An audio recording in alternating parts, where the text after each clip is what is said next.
जय श्री राम बच्चों। चलिए क्लास 10th के चैप्टर 3 पे आगे बढ़ते हैं। Pair of linear equation in two variable.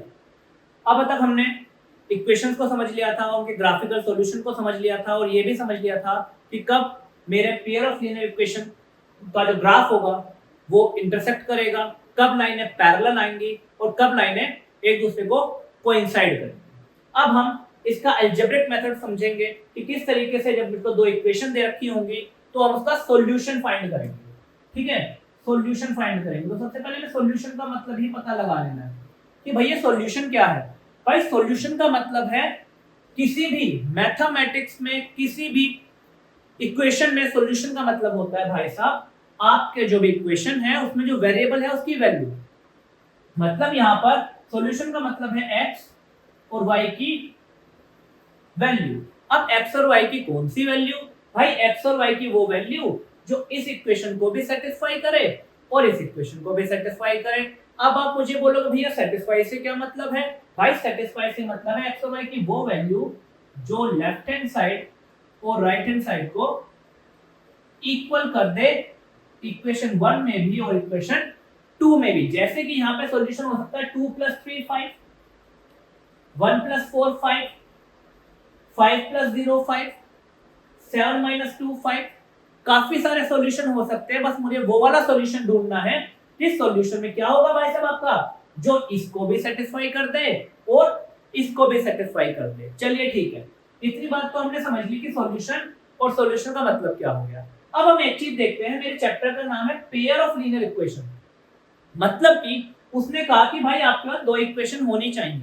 ऐसा क्यों कहा वो देख लेते हैं। देखिए आपके पास इक्वेशन है x + y = 5। अब अगर खाली मेरे को एक ही इक्वेशन दे, वो बोले भाई x + y = 5, एक ही इक्वेशन दे, तो देखो भाई मैं x की वैल्यू निकालना चाहूंगा तो ये निकलेगी, राइट।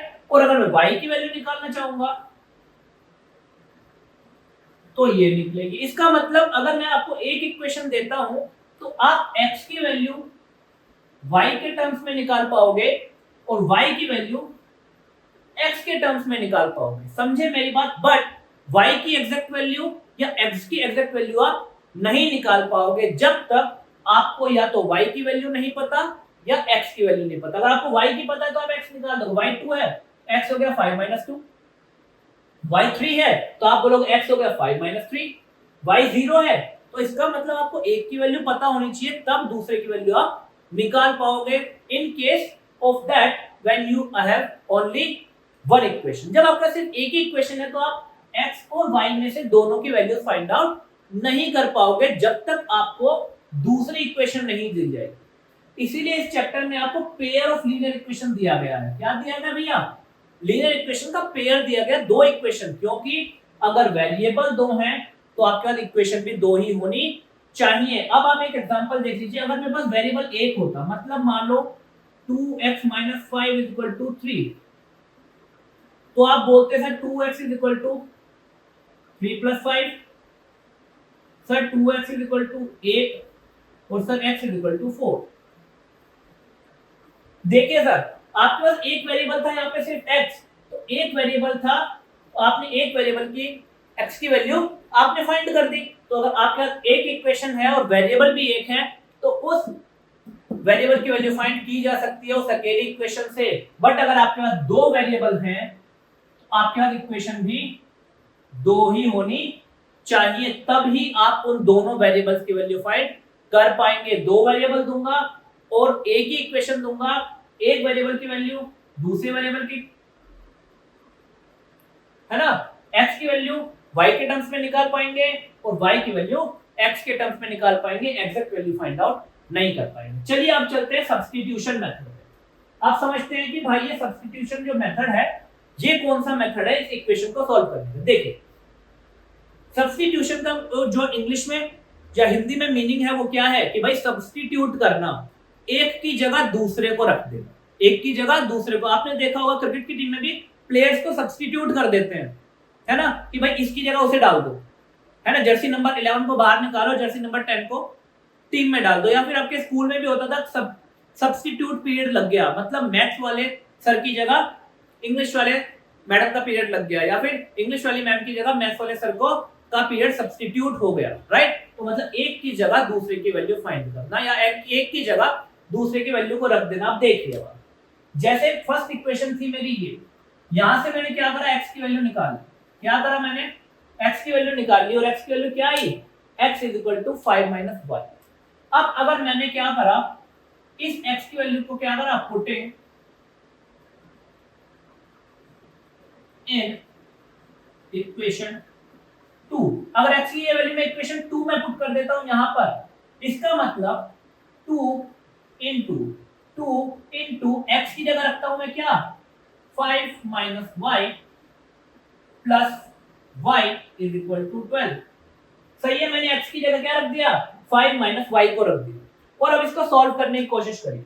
2 × 5 = 10 - 2y plus y = 12। थोड़ा सा और सॉल्व करा इसको, तो क्या आया मेरे पास, -2y और +y में क्या करा, तो -y बन जाएगा, प्लस का 10 = 12। अब सर पहले मैं इसको सॉल्व करने से पहले आपको यहाँ एक चीज दिखाना चाहता हूँ। बेसिकली सब्स्टिट्यूट करने के बाद मैं क्या चाहता था, मैं ये चाहता था कि मेरे इस वाली इक्वेशन में सिर्फ एक ही वेरिएबल बचे, तो मैंने x को हटा के y रख दिया। तो यहाँ पर भी y था और x की जगह भी y रख दिया, तो ये पूरी इक्वेशन किसमें हो गई, सिर्फ एक ही वेरिएबल में हो गई। किसमें हो गई भैया, एक ही वेरिएबल में हो गई। और मैंने आपको बताया था एक वेरिएबल है तो उस वेरिएबल की उसी इक्वेशन वैल्यू फाइंड की जा सकती है। तो देखो यहाँ पे इक्वेशन एक ही वेरिएबल में हो गई, सिर्फ y और y की वैल्यू फाइंड कर सकते हैं। -y = 12 - 10 -y = 2 and y = -2। ये आपकी y की वैल्यू हो गई। अब आप चाहते हो सर y की वैल्यू हो गई तो x की वैल्यू भी निकाल दो, ठीक है। आप चाहो तो इसकी y की वैल्यू को इक्वेशन 1 में पुट कर दो, इक्वेशन 2 में पुट कर दो, या फिर जो आपने x की वैल्यू y के टर्म्स में निकाली थी आप यहां पर भी पुट कर सकते हो। पुट करके देखिए, x = 5 माइनस y की जगह -2 रखो, y की जगह -2। ध्यान रखना, अगर बाहर माइनस है और ये वाला नंबर माइनस में आ रहा है, आपको भाई इसकी वैल्यू माइनस में ब्रैकेट में रखनी होगी सर। क्यों, क्योंकि माइनस इंटू माइनस +2, तो x = क्या आ जाएगा आपका, x = 7 आ जाएगा, x = 7 आ जाएगा। तो हमने क्या करा, फिर से समझ लीजिए, अगर मेरे पास दो वेरिएबल हैं तो मेरे पास इक्वेशन भी दो ही होनी चाहिए। एक वेरिएबल होगा और एक ही इक्वेशन होगी तो उस वेरिएबल की वैल्यू फाइंड की जा सकती है। बट अगर दो वेरिएबल हैं और एक ही इक्वेशन है तो एक वेरिएबल की दूसरे के टर्म्स में आप वैल्यू फाइंड कर सकते हो, y की x के टर्म्स में फाइंड कर सकते हो। अच्छा, अब हमने करा क्या वो समझ लेते हैं फिर से। देखो मैंने कुछ नहीं करा, मैंने इस पहली वाली इक्वेशन से x की वैल्यू निकाली और दूसरी वाली इक्वेशन में पुट कर। ध्यान रखना भाई साहब, अगर आप पहली इक्वेशन से वैल्यू निकाल रहे हो तो सेकंड में पुट करनी है, और सेकंड से निकाल रहे हो तो पहली में पुट करनी है। फिर से सुन लो, और आप फर्स्ट इक्वेशन से वैल्यू निकाल रहे हो, मैंने x की वैल्यू फर्स्ट इक्वेशन से निकाली है, तो मैंने कहां पुट करा उसको, पुटिंग इन इक्वेशन 2। मैंने उसे इक्वेशन 2 में पुट करा भाई साहब। अगर फर्स्ट से वैल्यू निकाल रहे हो तो सेकंड में पुट कीजिए, और सेकंड में पुट करने का मकसद सिर्फ इतना ही है, पूरी इक्वेशन को एक ही वेरिएबल में बना लेना। एक ही वेरिएबल में बनते ही हमारी क्या हो जाएगा भैया, आंसर आ जाएगा। y की वैल्यू आती है x की वैल्यू भी आ जाएगी। समझे मेरी बात कि नहीं? अच्छा, अब आप कोई बोले कि सर x की वैल्यू निकाल सकते हैं क्या? नहीं मेरे भाई, आप चाहो तो y की वैल्यू निकालो। y की वैल्यू इतना आया, इसको y की जगह रख दो तो y हट जाएगा और सारी चीजें x में हो जाएंगी और आपका x में आंसर आ जाएगा। x का भी करके दिखा देते हैं, x की वैल्यू से भी करके दिखा देते हैं, ठीक है। इसे रखते हैं putting y = 5 - x in equation 2। Equation 2 में 5 - x रखते हैं y की जगह। अच्छा, 2x की जगह तो x ही रखा रहेगा भैया, प्लस y की जगह 5 - x रख देते हैं, ब्रैकेट में रखना है। जो भी रखोगे ब्रैकेट में रखो, सारी कंफ्यूजन दूर हो जाएगी, साइन में गलती नहीं आएगी। और ये है 12। ओके, आ जाओ। 2x + 5 - x = 12। समझ में आ गई मेरी बात आपको? अच्छा, 2x - x कितना हुआ, x + 5 = 12। देखो यहाँ पर भी वही काम हुआ, पूरी की पूरी इक्वेशन एक वेरिएबल में बन गई, आपको सिर्फ x दिख रहा होगा यहाँ पे, पूरी की पूरी इक्वेशन एक वेरिएबल में बन गई और पूरी की पूरी इक्वेशन सिर्फ एक वेरिएबल में बन गई। और आपको पता है एक वेरिएबल में इक्वेशन होती है तो वेरिएबल की वैल्यू फाइंड की जा सकती है, और यहाँ से x की वैल्यू कितनी आ गई,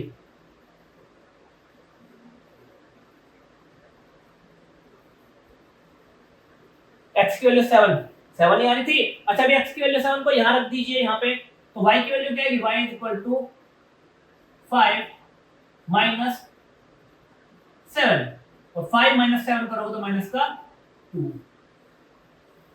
तो आपको यह समझ में आया कि सर पहले से x की वैल्यू निकालो दूसरे में रख दो, और पहले से y की वैल्यू निकालो दूसरे में रख दो। कोई कहेगा सर पहले से निकालनी है, नहीं मेरे भाई, चाहो तो दूसरे से निकाल के पहले में रख दो। आप सेकंड इक्वेशन से वैल्यू निकाल के फर्स्ट में पुट कर सकते हो, और फर्स्ट से निकाल के सेकंड में पुट कर सकते हो। चाहो तो x की वैल्यू निकाल लो और चाहो y की वैल्यू निकाल लो, पहले से निकालो दूसरे में पुट करो। सब्स्टिट्यूशन का मतलब है x की वैल्यू y में निकालो और सेकंड में पुट कर दो, y की वैल्यू x में निकालो और सेकंड में पुट कर दो। वही हमने सॉल्व करके यहाँ पे दिखाया है। प्लीज वीडियो को पॉज कीजिए और नोट डाउन कीजिए। चलिए बच्चों इस क्वेश्चन को देखते हैं। इस क्वेश्चन में मैंने स्पेशल केस लिया है, इसको सॉल्व करके देखते हैं, फिर देखते हैं हमें क्या आउटपुट मिलेगा। सब्स्टिट्यूशन मेथड ठीक है भाई, ऐसा करता हूं, मुझे y आसान लग रहा है तो मैं ये लिख देता हूं भाई, यहां से y is equal to 5 minus 2x। मैंने इक्वेशन 1 से y की वैल्यू x के टर्म्स में निकाल ली है भाई साहब, सही बात है, ओके। ये मेरी इक्वेशन थर्ड हो गई। तो मैं ये बोल रहा हूं putting y is equal to 5 minus 2x in equation किसमें, सेकंड में, क्योंकि फर्स्ट से तो मैंने निकाली है ना, सेकंड में रख दो, ओके। तो ये हो गया 4x प्लस 2, y की जगह क्या आ गया 5 minus 2x is equal to 6, okay. अब आ जाइए 4x plus 2 5 10 minus 4x 2 to the 4x plus into minus minus is equal to 6। अच्छा अब आप देखिए 4x माइनस 4x खत्म हो गया और यहां आ गया 10 इज इक्वल टू 6। अब यार एक बात बताओ, जिसने भी मैथमेटिक्स पढ़ा है आज तक, बचपन से लेकर अभी तक, उसे ये पता है 10 बराबर 6, 10 बराबर 6, यार ये तो हो ही नहीं सकता, इट इज इम्पॉसिबल। ये तो इसने तो पूरे मैथमेटिक्स को गलत साबित कर दिया। इसका मतलब हमारा लेफ्ट हैंड साइड और राइट हैंड साइड इक्वल आ ही नहीं रहा, ये दोनों नंबर आ ही नहीं रहे, ये पॉसिबिलिटी नहीं है। इस बात को ध्यान रखना भाई, अगर आपका 10 is equal to 6, 5 is equal to 4, 7 is equal to 9, numbers अलग अलग हो, बीच में इक्वल टू का साइन आ जाए, मतलब कि 10 डज नॉट इक्वल टू 6 है भाई। ऐसा कुछ आ जाता है तो ध्यान रखो, ये केस है नो सॉल्यूशन का। क्या केस है ये, नो सॉल्यूशन। इस केस में इन दोनों इक्वेशंस के कोई भी सॉल्यूशन नहीं है। नो सॉल्यूशन मतलब क्या पढ़ाया था हमने भाई साहब, पैरेलल लाइन पढ़ाई थी। क्या बताई थी, पैरेलल लाइंस का मतलब ये दोनों जो लाइनें हैं इनका जो ग्राफ बनेगा वो कैसा बनेगा, पैरेलल बनेगा। अच्छा अब आप बोलोगे सर आपने सॉल्व कर दिया, ये तो आप चेक कर, हाँ आप इक्वेशन को सॉल्व करने से पहले चेक करके भी दिखा सकते हैं क्या, कि भाई a1/a2 क्या आ रहा है हमारा 2/4, 2 1 2 2 to the 4, b1/b2 क्या आ रहा है अपना 1/2, 1/2, एंड c1/c2 क्या आ रहा है अपना 5/6। मतलब केस क्या बन रहा है मेरा, केस बन रहा है a1/a2 equal to b1/b2 and does not equal to c1/c2। और भैया ये तो क्या है, पैरेलल लाइंस। क्या है, पैरेलल लाइंस की कंडीशन है भैया, मतलब इनकंसिस्टेंट। क्या है भैया, इनकंसिस्टेंट, मतलब कि नो सॉल्यूशन, कोई भी सॉल्यूशन नहीं आएगा इस केस में। समझे कि नहीं समझे, तो अगर आपको चेक करने के लिए बोले ऐसे भी कर सकते हो, ऐसे भी चेक किया जा सकता है। मैंने आपको बता दिया, घबराना नहीं है, अगर ऐसा कुछ आ जाए तो पता लगा लेना, अच्छा ये तो भाई पैरेलल लाइन है तभी 10 = 6 आ गया, जो कि होता ही नहीं है। चलिए वीडियो को पॉज कीजिए, चलिए वीडियो को पॉज कीजिए और नोट डाउन कीजिए। अच्छा कोई बोलने लगे कि सर ऐसे आपने कंसिस्टेंट एक बार दिखा दिया जब एक सॉल्यूशन आया, आपने पैरेलल का भी केस दिखा दिया, पैरेलल होगा तो क्या होगा। अच्छा सर अगर लाइनें एक दूसरे कोइंसाइड करेंगे तब क्या हिसाब बनेगा वो भी देख लेते हैं। चलो उसे भी देख लेते हैं। मान लीजिए मेरे पास इक्वेशन है x plus y is equal to 5 और दूसरी इक्वेशन है 3x plus 3y is equal to 15। ये हमारी दो इक्वेशन हो गई, equation number 1 and equation number 2। ठीक है। अच्छा अब देखो मेरे को आसान है कि पहली इक्वेशन से x की वैल्यू निकालो क्योंकि निकालना आसान है। x is equal to 5 minus y। किसी के ज्यादा वो दिक्कत है तो बोलो कि सर दूसरी से निकालो, ठीक है। ये हो जाएगा 3x is equal to 15 minus 3y और x is equal to 15 minus 3y upon 3। अब देखो यार ये वैल्यू इजी लग रही है कि ये इजी लग रही है ना? ये वैल्यू इजी लग रही है कि वो, तो भाई पहले वाले इक्वेशन से निकालनी वैल्यू मुझे आसान लग रही है तो मैं इसको लूंगा ना, अपॉन में क्यों जाऊंगा? तो इसको हटा देते हैं, हम इजी वाले मामले पे चलते हैं। x की वैल्यू ये आई तो भैया आप क्या कर सकते हो, x की वैल्यू सेकंड इक्वेशन में तो लिखो putting x is equal to 5 minus y in equation 2। रख दो भाई, x की जगह 5 minus y तो 3 5 minus y plus 3y is equal to 15। Solve कीजिए, 3 5 is 15 minus 3y plus 3y is equal to 15। 3y से 3y चला गया, क्या आ गया आंसर 15 is equal to। तो जब लाइन कोइंसाइड होंगी तो क्या होगा, 15 is equal to 15, 6 is equal to 6, 7 is equal to 7, 8 is equal to 8। मतलब कि क्या होगा, left hand side equal to right hand side आएगी। क्या होगा, left hand side right hand side के इक्वल आ जाएगी जब लाइन कोइंसाइड करेगी। और आप चाहो तो चेक भी कर सकते हो, x का कोएफिशिएंट 1, y का कोएफिशिएंट 1, a1 upon a2 1/3 आ रहा है, b1 upon b2 1/3 आ रहा है, c1 upon c2 5 upon 15, 5 1 का 5, 5 3 का 15, 1/3 आ रहा है। मतलब आपका केस आ रहा है a1 upon a2 equal to b1 upon b2 equal to c1 upon c2, जो कि किसका केस है, कोइंसाइड। किसका है, कोइंसाइडिंग लाइन, कोइंसाइडिंग लाइंस का केस है। कोइंसाइडिंग लाइंस के केस में क्या होता है, इनफाइनाइट सॉल्यूशन होते हैं। क्या होता है भैया, इनफाइनाइट सॉल्यूशन होते हैं। समझे कि नहीं समझे, क्लियर है? प्लीज वीडियो को पॉज करके नोट डाउन कीजिए। आइए अब देखिए भाई, क्वेश्चन तो किसी भी तरीके के आड़े तिरछे उल्टे पुल्टे कैसे भी क्वेश्चन फ्रेम किए जा सकते हैं। आपको अंडर रूट में भी क्वेश्चन आ सकते हैं, 1/, में भी क्वेश्चन आ सकते हैं, पॉइंट्स में भी क्वेश्चन आ सकते हैं। तो एक एक थोड़ा अजीब अजीब क्वेश्चन लेके देखते हैं और उसको सॉल्व करते हैं। मान लीजिए क्वेश्चन आ गया आपका सीधा 0.2x plus 0.3y is equal to 0.5 और यहाँ पे आ गया 0.1x plus 0.2y is equal to 0.6। ऐसा कोई क्वेश्चन आ जाता है। अब आप कह रहे हो यार ये तो पॉइंट में आ गया तो बड़ा डिफिकल्ट है, अगर मैं इधर उधर लेकर जाऊंगा तो मेरे पास आंसर क्या आएगा, देखो जरा। अगर यहाँ से x की वैल्यू निकालते हैं तो 0.2x is equal to 0.5 minus 0.3y और x की वैल्यू आ गई 0.5 minus 0.3y अपॉन 0.2। अरे यार बड़ा कॉम्प्लिकेटेड है मेरे भाई, ये तो बहुत कॉम्प्लिकेटेड है यार। इतने पॉइंट्स होंगे, अपॉन में भी है, मेरे तो कैलकुलेशन में बड़ी दिक्कत आ जाएगी। तो हम क्या करते हैं भाई, इसको कैलकुलेशन को बहुत आसान कर देते हैं। इससे इजी आपने इस इक्वेशन का सॉल्यूशन कभी सीखा ही नहीं होगा। देखते हैं पॉइंट्स में क्या करना है।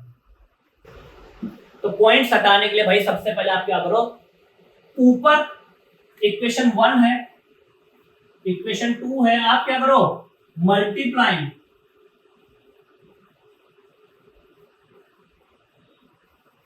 Equation 1 and 2 with 10। अब क्या कर लो, दोनों इक्वेशन को 10 से मल्टीप्लाई कर दो।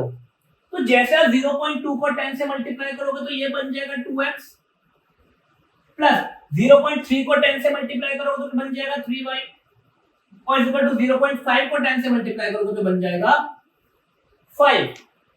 सही है ना भाई, 10 से मल्टीप्लाई करके पॉइंट उठ के यहाँ आ जाएगा, इसका पॉइंट उठ के यहाँ आ जाएगा और इसका पॉइंट उठ के यहाँ आ जाएगा। तो ये 2, ये 3, ये 5। अच्छा नीचे वाले को 2 को भी मल्टीप्लाई करना है 10 से तो कर दो, 0.1 का पॉइंट उठ के यहाँ आ जाएगा तो 1x, 1x को आप x लिख लो, 0.2y को आप 2y लिख लो और 0.6 को आप 6 लोग। अब आपकी देखो इक्वेशन, ये थर्ड इक्वेशन हो गई है, ये इक्वेशन फोर्थ हो गई है। अब बताओ आसान लग रही है कि नहीं लग रही? जैसी हमने करी थी वैसी लग रही है ना? पॉइंट्स का झंझट खत्म हो गया, ड्रामा खत्म हो गया, कॉम्प्लिकेशन खत्म हो गया, सॉल्व कर दो। मैं सेकंड में से निकाल रहा हूं, फोर्थ वाले में से, क्योंकि यहां से मुझे निकालना आसान लग रहा है, मामला कौन में नहीं आएगा। x = 6 - 2y, ये इक्वेशन फिफ्थ हो गई। अब क्या करना? पुटिंग, क्या कर दो भैया? पुटिंग x = 6 - 2y इन, अच्छा आप किसी भी इक्वेशन में पुट कर सकते हो भाई, और बेवकूफ वाली काम मत करना। ऐसा नहीं कि यहाँ इक्वेशन सॉल्व करी और इस x की वैल्यू वहां पुट कर दो, वापस से पॉइंट में मत चले जाना मेरे भाई। यहां से निकालिए तो यहां पुट कर दो। इन इक्वेशन 3, थर्ड इक्वेशन में पुट कर दो भाई। इन इक्वेशन 3 में पुट कर दो, x की जगह रख दो 2x की जगह 6 - 2y + 3y = 5। सोल्व करो। 6 to the 12 - 2 to the 4y + 3y = 5। और सोल्व करो, क्या हो गया? 12 - 4, 4 - 3 1y, और बड़ा नंबर माइनस करे तो माइनस का साइन लगा दिया, = 5। ये हो गया -1y = 5 - 12, और 1y = -7, माइनस से माइनस कट गया तो y = 7। y7 है तो भाई x क्या होगा? y7 है तो putting y = 7 in equation fifth. तो x = 6 - 2 और y की जगह 7, x = 6 - 7 to the 14, तो 14 में से 6 गया तो कितना बचा भैया? 14 में से 6 गया तो 8 बचा, वो भी माइनस का। ये आपकी x की वैल्यू होगी। तो आप पॉइंट्स वाले क्वेश्चन को भी बहुत इजीली सॉल्व कर सकते हैं। ठीक है, चलिए इस वीडियो को नोट डाउन कीजिए। देखिए अगर आपको ये चैनल अच्छा लग रहा है और कैसे भी सपोर्टिव लग रही हैं, तो क्या कीजिए, इस चैनल को सब्सक्राइब कीजिए, शेयर कीजिए वीडियोस को ज्यादा से ज्यादा, और लाइक कर दीजिए, और कमेंट जरूर कीजिए ताकि मुझे पता लगे कि हाँ कॉन्सेप्ट आपको समझ में आ रहा है। हम बहुत धीरे धीरे चल रहे हैं, बहुत इजी तरीके से चल रहे हैं, और बहुत बढ़िया बढ़िया क्वेश्चन लेकर चल रहे हैं आपके लिए। ठीक है, इस चैनल पे आपको सारा का सारा 10th क्लास का पूरा मैथमेटिक्स मिलेगा। कोई भी एक क्वेश्चन ऐसा नहीं होगा कि आपने सर इधर क्वेश्चन से, उस बुक से, इस बुक से, उस वर्कशीट से पढ़ा और वो यहाँ पे नहीं कराया गया। एक एक क्वेश्चन यहाँ पे करा दूंगा। बस थोड़ा संयम रखना, धीरज रखना, और भाई हमारे साथ धीरे धीरे चलते रहना, आगे बढ़ते रहना। ठीक है, हम थर्ड चैप्टर पे आ गए हैं और धीरे धीरे और भी आगे बढ़ते जाएंगे। अभी तक के लिए इतना ही, अगली वीडियो में मिलेंगे कुछ और क्वेश्चन के साथ। तब तक के लिए जय श्री राम।